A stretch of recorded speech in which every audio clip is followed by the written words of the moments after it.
सदा चाहिए तोड़ना दिल का, सदा चाहिए तोड़ना दिल का, सदा चाहिए तोड़ना दिल का, सदा चाहिए तोड़ना दिल का। नहीं हो सका जो, नहीं हो सका जो भले में किसी का, सदा चाहिए तोड़ना दिल का। नहीं हो सका जो, नहीं हो सका जो भले में किसी का, सदा चाहिए तोड़ना दिल उसी का। नहीं हो सका जो, नहीं हो सका जो भले में किसी का, सदा चाहिए तोड़ना दिल उसी का, सदा चाहिए तोड़ना दिल उसी का।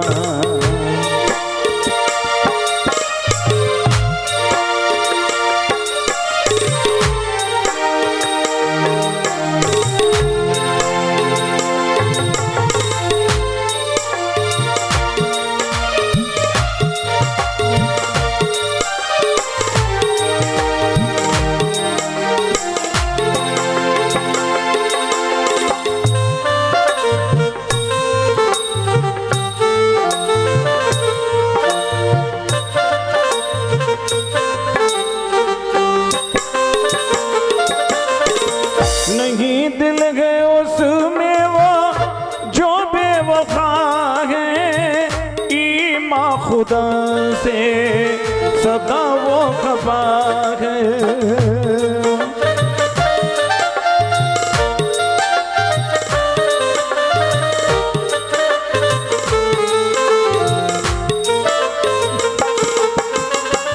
नहीं दिल है उसमें वो जो सदा वो खफा है, बुराई करेगा वो, बुराई करेगा वो काफिर किसी का, सदा चाहिए तोड़ना दिल उसी का, सदा चाहिए तोड़ना दिल उसी का। नहीं हो सका जो, नहीं हो सका जो भले में किसी का, सदा चाहिए तोड़ना दिल उसी का।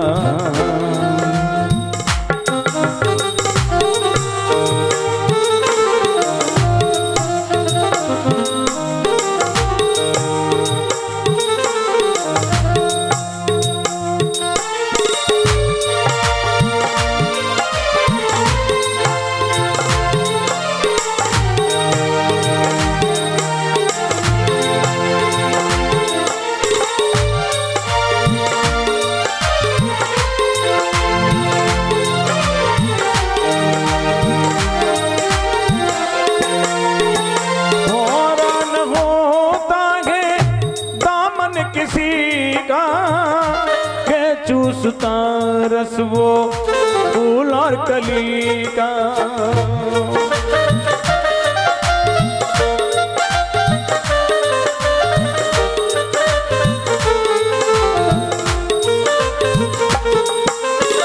हैरान होता है दामन किसी का के चूसता।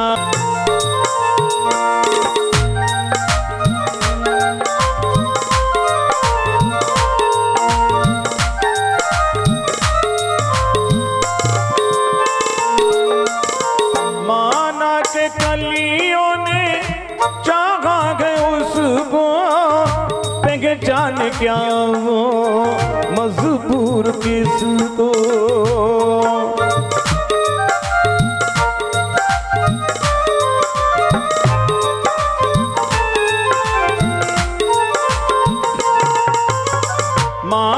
के कलियों ने चाहा है उसको, पहचाने क्या वो मजबूर किसको।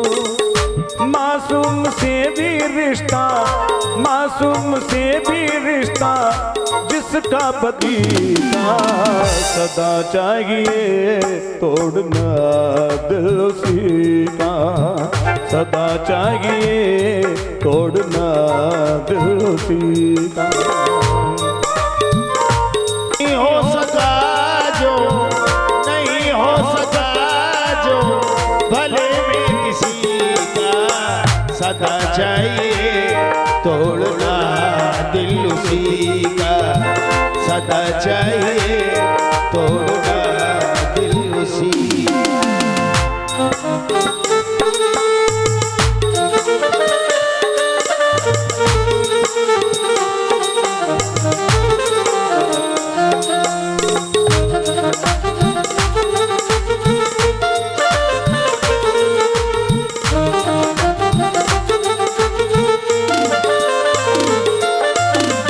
भले को भी चूसे, बुरे को भी चूसे, दिन रात चूसे, कभी भी न चूके।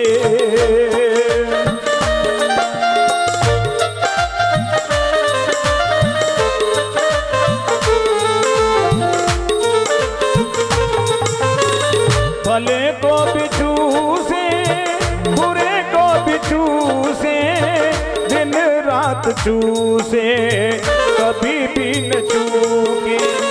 दगा न सगा रुद्र, दगा न सगा रुद्र, कहीं पे किसी का, सदा चाहिए तोड़ना दिल उसी का, सदा चाहिए तोड़ना दिल उसी का। नहीं हो सका जो, नहीं हो सका जो भले किसी का, सदा चाहिए तोड़ना दिल उसी का, सदा चाहिए तोड़ना दिल उसी का। नहीं हो सका जो, नहीं हो सका जो भले में किसी का, सदा चाहिए तोड़ना दिल उसी का, सदा चाहिए तोड़ना दिल उसी का, सदा चाहिए तोड़ना दिल उसी का। तो इस बात से ऋषि मुनियों में बहुत खुशी हुई।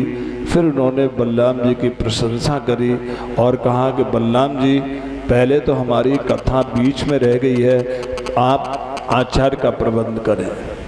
बलराम जी ने कहा, आप बताइए किस आचार्य का हम पूजन करके उनको बिठाएं। उन्होंने कहा, सूत जी के पुत्र, सूत जी विद्वान हैं, आप उनके पुत्र को ही इस गद्दी पर बिठाइए। तो जिन सूत जी की हत्या हुई थी उनका नाम था रोमहर्षण और उनके पुत्र उग्रश्रवा। सूत जी की जगह पर सूत जी को ही बिठाया गया। खुद बलराम जी ने उनका अर्चन पूजन वंदन किया और लंबी उम्र, और फिर यहाँ ऋषि मुनियों से उनके सबके सामने उनको लंबी उम्र का आशीर्वाद भी दिया। बोलिए श्री सूत जी महाराज की। तो ये गद्दी किसी बिरादरी की नहीं है। अगर कोई आदमी किसी खास जाति की बताता तो वो मूर्ख, नास्तिक और धर्म विरोधी है। हरे रामा रामा रामा रामा हरे हरे रामा हरे रामा रामा रामा हरे हरे, हरे कृष्णा कृष्णा कृष्णा हरे हरे हरे कृष्णा कृष्णा कृष्णा हरे। और फिर यहाँ बलराम जी ने पूछा, मैं आपकी और क्या खिदमत करूं? तब ऋषियों ने कहा, महाराज अब तो सब ठीक हो गया, यहाँ एक इलवल असुर है और उसका पुत्र है बलवल। वो बलवल यहाँ ऋषि मुनियों के कथा में बवंडर किया करता, बलबल मचाया करता, हल्ला मचाया करता है और इस पंडाल में गंदगी फैलाया करता है। तो पांडाल को गंदा नहीं करना चाहिए, पांडाल को झाड़ू लगाना चाहिए, धूप बत्ती लगानी चाहिए, अगरबत्ती लगानी चाहिए, फूलों से सजाना चाहिए, सुंदर बनाना चाहिए। पांडाल पर थूकना, बीड़ी, सिगरेट या किसी तरह की गंदगी, ये आपको इसका खामियाजा गलत मिलेगा, पाप मिलेगा। तो बहुत सी जगह तो हमने देखा है कि लोग इस पांडाल को लीपते हैं, पोतते हैं, बहुत सेवा करते हैं, और फिर आप इसको यहाँ से शांत कर दीजिए। तो कथा के पांडाल में बात नहीं करनी चाहिए, बवंडर हो ऐसे उल्टी सीधी बात नहीं करनी चाहिए, जिससे कथा में आनंद आए, आचार का सम्मान हो, कराने वालों का हौसला अफजाई हो, हौसला बढ़े, सुनने वाले ज़्यादा से ज़्यादा आए। इस तरह की भाषा बोलने से उसको पुण्य मिलता है। परीक्षित तो बलराम जी ने इलवल के पुत्र बलवल को मार दिया। इलवल किसको कहते हैं? इल्ल बिल्ल। इल्ल बिल्ल कैसे कहते हैं? अरे ये यूँ पढ़ रहे हैं, यूँ बोल रहे हैं, ऐसे कर रहे हैं, 20 कानून छांटे। जब इल्ल बिल्ल होगी तो दूसरा बल्ल बल्ल तो करेगा भाई। इल्ल बिल्ल से बल्ल बल्ल पैदा होती है, ये बल्ल बल्ल को मार दिया। बोलिए श्री बलराम जी महाराज की। परीक्षित फिर यहाँ पर बलराम जी गए हैं, ऋषि मुनियों से पूछ करके मेरे चित्त में शांति कैसे आएगी? तो ऋषि मुनियों ने कहा कि चित्त में शांति आप तीर्थ करने के लिए जाइए। तीर्थ के लिए आए, तीर्थों में शांति नहीं मिली किसी भी तरह से, क्योंकि ये जो तीर्थ है ना, इनसे मन रंजन होता है, शांति नहीं मिलती है, पिकनिक की तरह से होते हैं। असली तीर्थ कौन है वो कथा में आप सुनेंगे। उनको शांति नहीं मिली। यहाँ भीमसेन में, दुर्योधन में अंतिम गदा युद्ध की तैयारियां हो रही थी। बलराम जी ने दोनों को समझा, लेकिन उन दोनों में बहुत बड़ी चढ़ी दुश्मनी थी, नहीं माने। और भीमसेन ने जब जांग में गदा, सर में लात मारी, बलराम जी का पारा 7वें आसमान पर पहुंच गया। और हद तो तब हो गई जब बलराम जी गदा लेकर के भीमसेन के पीछे भागे। भगवान ने कहा कि सारी बात की सीमाएं खत्म कर दी भैया ने। उन्होंने कहा भैया ठहरो। कभी नहीं कहा भगवान ने, लेकिन आज मजबूरी थी। आप ये अनर्थ क्यों करने जा रहे हैं? क्या किया है भीमसेन ने? बलराम कहते कन्हैया, युद्ध के नियम के विपरीत मर्म अंगों पर गदा चला करके भीमसेन ने ये अनर्थ किया। दूसरी बात, ये कुरु वंश का राजा था, इसका सर कुरु वंश के मुकुट से शोभित था। भीमसेन ने उसमें लात मारी है। ये कौन सा नियम है? कौन सी मर्यादा है? क्यों दंड के पात्र नहीं है भीमसेन? भगवान ने कहा भैया सुनो, जो छत्री की जांग होती है ना, छत्री की जांग इसलिए होती है कि बहू बेटियों की, गरीबों की, कमजोरों की, अनाथों की मदद करे। ये नहीं है कि बहू बेटियों की इज्जत लूटने के लिए जांग को ठोके। ये तो जांग उसी दिन नष्ट हो गई थी जिस दिन इसने द्रौपदी को नग्न करके अपनी जांग पर बिठाने के लिए दुशासन को आज्ञा दी थी। भीमसेन ने कुछ गलत नहीं किया, कूड़ा कचड़ा उन्होंने अपमानित किया है, किसी क्षत्रिय के मर्म अंग को नहीं। मर्म अंग वो होती है जिनमें शर्म होती है, जिसमें शर्म नहीं वो मर्म अंग नहीं है। रही सिर के मुकुट की बात, तो जो राजा बहु बेटियों की और गरीबों की इज्जत चरित्र की रक्षा करता है वो मुकुटधारी राजा होता है, जिसका चरित्र ही नहीं है। कुत्ते को तुम गद्दी पर बैठाओ, गद्दी पर बैठ जाएगा, लेकिन कुत्ता सम्राट नहीं हो सकता। हरे रामा रामा रामा रामा हरे हरे रामा हरे रामा रामा रामा हरे हरे कृष्णा कृष्णा कृष्णा हरे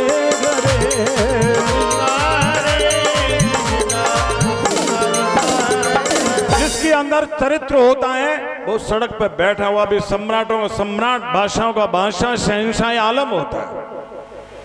और जो भले ही गद्दी पर बैठ करके तीनों लोगों को जीत करके बैठा हो, लेकिन चरित्रहीन के सिर ही नहीं है, माने बुद्धि ही नहीं है, जब बुद्धि नहीं है, चरित्र नहीं है, तो मुकुट का क्या अर्थ हुआ? भीमसेन ने कुछ भी गलत नहीं किया। और फिर मैं आपसे एक बात और पूछता हूं भैया, क्षत्रिय को अपनी प्रतिज्ञा करने का पूर्ण अधिकार होता है? हाँ, तो आप स्मरण करो, जिस समय पर दुष्ट दुर्योधन ने द्रौपदी को भरी सभा में नग्न करने के लिए आज्ञा दी थी, उस समय पर किसी भी वजह से द्रौपदी नग्न नहीं हो पाई, लेकिन इन्हीं भीमसेन ने अपनी गदा उठा करके भरी सभा में ओंकार पूर्वक प्रतिज्ञाएं करी थी। तो आप याद करिए, मैं आपको ये स्मरण कराता हूं, उस समय पर पांडुपुत्र भीमसेन ने गदा उठा करके हुंकार भर करके भरी सभा में कहा था, उपस्थित सभी सभासद, सभी दिग्गज और अच्छे लोगों को, गए हुए मेरे पितृगण, मैं पांडुपुत्र भीमसेन गदा उठा करके प्रतिज्ञा करता हूं, दुष्ट दुर्योधन क्षत्रिय की जांग बहु बेटियों की इज्जत बचाने के लिए होती है, और तूने बहु बेटी की इज्जत को लूटने के लिए जांग ठोके भरी सभा में, होने वाले युद्ध में मैं तेरी जांग को तोड़ूंगा। अगर ऐसा नहीं कर सका तो मैं पांडुपुत्र नहीं और नरक जाने वाला होऊंगा। मैं पांडुपुत्र भीमसेन दूसरी प्रतिज्ञा करता हूं, सभी सभासद, सभी दिग्गज और अच्छे लोकों में गए हुए मेरे पितृगण और स्वर्ग लोक में बैठे हुए देवगण मुझ पांडुपुत्र भीमसेन की दूसरी प्रतिज्ञा को सुने। मैं पांडुपुत्र भीमसेन प्रतिज्ञा करता हूं, दुष्ट दुशासन क्षत्रिय की जवानी बहु बेटियों की इज्जत को बचाने के लिए फूलती है, और तेरी छाती द्रौपदी की बेइज्जती करने के लिए फूली है। आगे होने वाले युद्ध में तेरी छाती को चीरूंगा और तेरी छाती पर बैठ करके कौलिये भर करके गर्म लहू पीऊंगा। द्रौपदी, तेरे केश खुले रहेंगे जब तक ये पांडुपुत्र भीमसेन दुष्ट दुशासन के गर्म लहू से तेरे इन खुले हुए केशों को नहीं रंग देता। मैं पांडुपुत्र भीमसेन तीसरी प्रतिज्ञा करता हूं, अगर ये 100 कौरव नहीं होते तो ये महा अनर्थ इस भरी सभा में, हमारे खानदान में, हमारे इतिहास में काला अध्याय नहीं जोड़ पाता। इसलिए होने वाले युद्ध में मैं गदा उठाकर पांडुपुत्र भीमसेन प्रतिज्ञा करता हूं, 100 कौरवों को मारूंगा, और अगर ऐसा नहीं कर सका तो मैं नरक जाऊंगा, पांडुपुत्र नहीं कहूंगा। उस समय पर दिन में रात हो गई थी, उल्कापात हो गए थे, सूरज छुप गया था, चांद तारे निकल उठे थे, और बड़ी खतरनाक आंधियां चली थी, धरती कांप गई थी, दिग्गज चिंगाड़ रहे थे, सबकी सब सभा में कोहराम सा छा गया था, सबको सांप सा सूंघ गया था।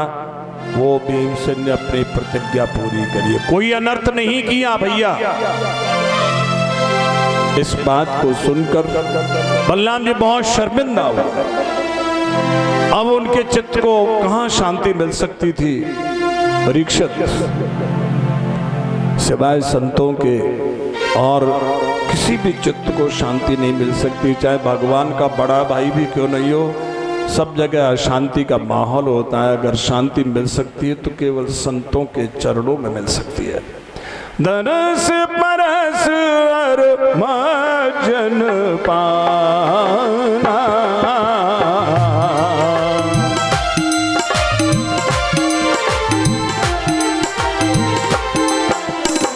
दरस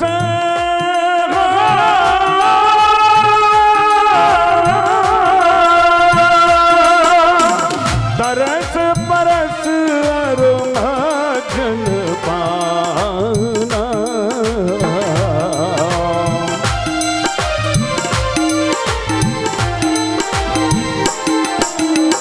कटगे पाप कई वेद पुराना,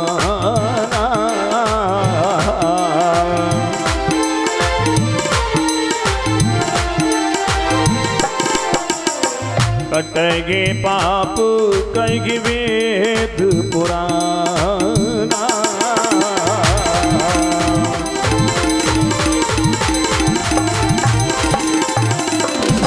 संतों के सत्संग में यही नैमिषारण्य में आए और रेवती को लेकर के संतों के चरणों की धूल में रहे, सत्संग में रहे, तब उनको शांति मिली।